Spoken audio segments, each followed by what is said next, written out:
ako kanina. Pero may nakita ako bayani ng Mobile Legends. Tumutulong siya sa buff ko.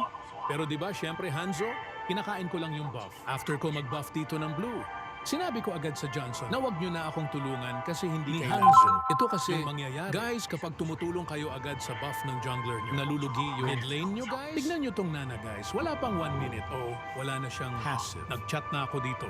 Hindi ko naman kailangan ng tulong. Pero si Johnson, nagbabayani pa rin siya. Bayani siya ng Mobile Legends. Na-appreciate kita, Johnson.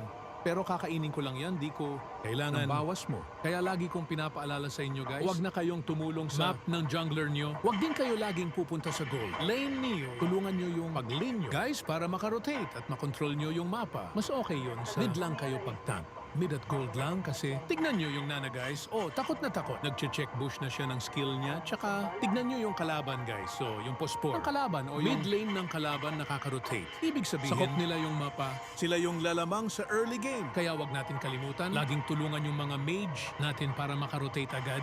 Sana makatulong.